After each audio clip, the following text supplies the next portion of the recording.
become uncrazy and start becoming sane. But that'll be part of the process. It sounds very much like Star Trek.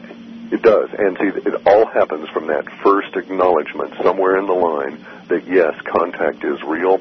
It's happening now. It's happened in the past. And that's all that it takes. We don't even actually have to see their technology. We'll invent it ourselves just knowing it exists.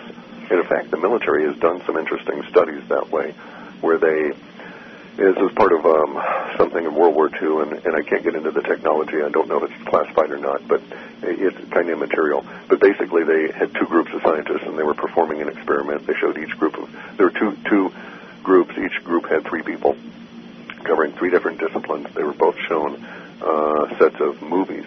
In one set of movies, they were shown a 15-minute film of 2 guys experimenting with a technology, and the technology works. Let's just say for the moment that they were trying to make invisibility.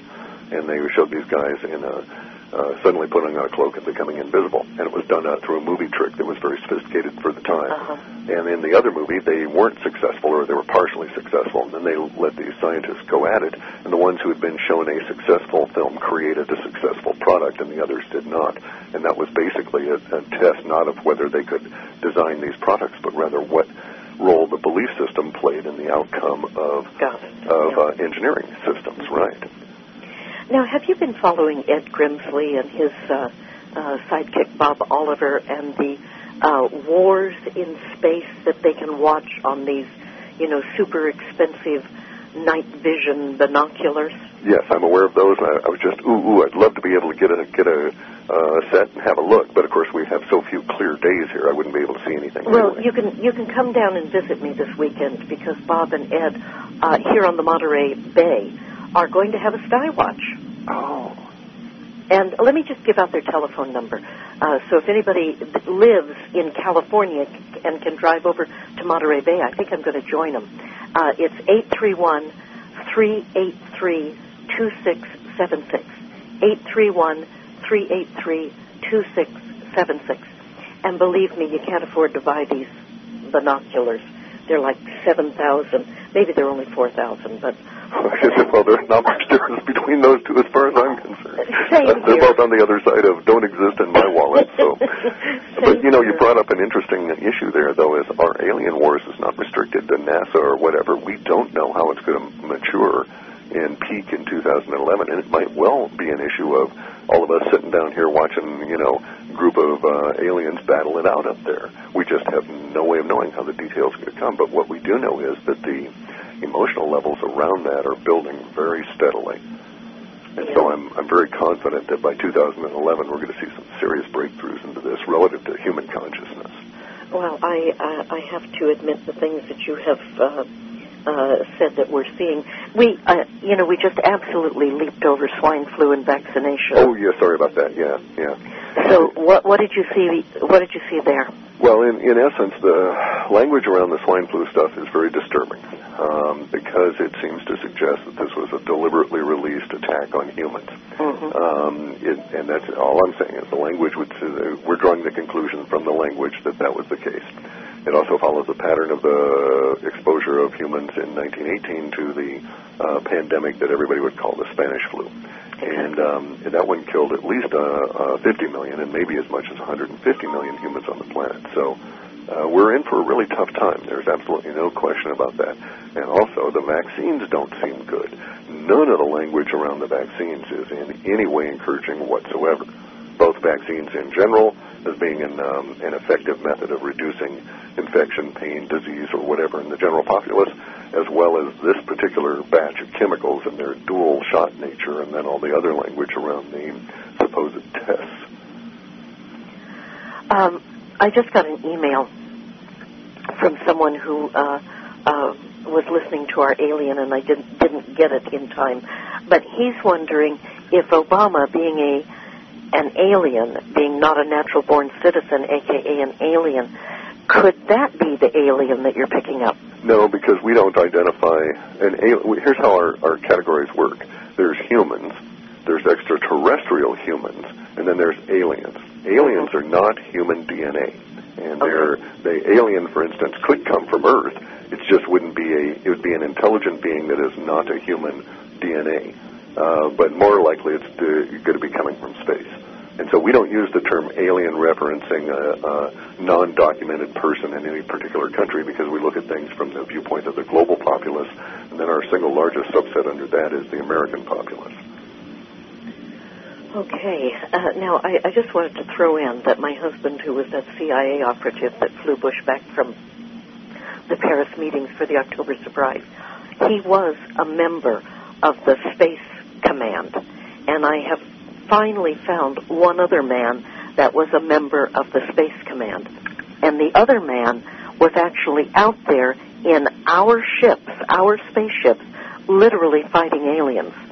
My husband never told me about fighting aliens, but he did fly his boss, who at the time was the director of covert operations for the CIA.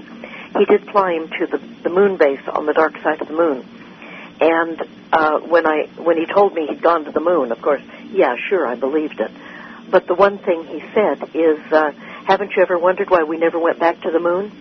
And I said, yes, I have wondered. And he says, the aliens told us not to.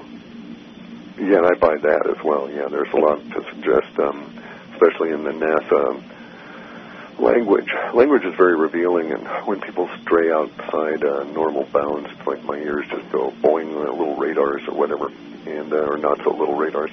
Anyway, some of the language used from 69 onward relative to the moon was very revealing. And, yes, Virginia, there is a Santa Claus, and Santa Claus code word being mothership. So they encountered other beings up there. I'm of the opinion that Jay Widener is correct with the moon landing, at least part of it being Spielberg, or not Spielberg, what's Clark. Isn't it? No, Kubrick. Yes, concoction. And right. So that would tend to invalidate. But I saw that, and it appears... let's just say that I saw the video that was supposedly put together that absolutely proved that it was a concoction. But that video was made of clips of people who were talking about something entirely different. Yeah, no, I'm not talking about this. I'm talking about a recent article that came out by Widener relative to how Kubrick did the backdrops and all of this and examined it from a technical viewpoint, and he explained in a different fashion. In essence, he's putting forth a theory that would have some of Hoagland's moon structures not be moon structures, but actually be an artifact of the fakery involved. Now, he's not saying that all of the photos were fakes. He's also not saying that we didn't go to the moon. He's just saying that there, for whatever reason, some of the stuff that was passed off as official moon photos were, in fact, created in a stage here by Kubrick on behalf of NASA, and here's how it was done. And I find his article and his reasoning very credible. Now, that, while it tends to invalidate some of Hoagland's stuff, doesn't invalidate some of Hoagland's conclusions, because some of his other conclusions are quite accurate. Some of the photos he's got do indeed show moonscapes that are not part of this Kubrick concoction. And so we're getting back to this whole idea of the aliens and so forth. Our data would suggest that as we get into 2011, a lot of this will become a lot clearer to us, because we'll be dealing with at least some level of generally accepted contact paradigm shift. And that is that our data would seem to suggest the vast majority of humans that are going to be participating in the social order in 2011 across the planet will be aware of and acknowledge continuous contact with non-terrestrial beings, whether they're strictly speaking aliens, and that is to say non-humans, is another issue, because our language also gets a bit clouded at that level as we get down towards the detail. But we're nowhere near the peak of the language showing up. We might get to the point where if there is any organized media left and functioning between 2010 and into 2011, it may be that that's all they talk about for months, is the new secrets revealed coming out about this and the current thing that the visitors are doing and all of that kind of stuff. Wow. It's going to be fun. Yeah, it'll be very interesting. So when do you see the swine flu really taking hold? This actually probably September 15th in the U.S., or rather the developed northern hemisphere, which will be centered in U.S., U.K., and probably to some extent the lower Scandinavian countries, maybe into Germany, maybe a little bit into Holland, that kind of thing.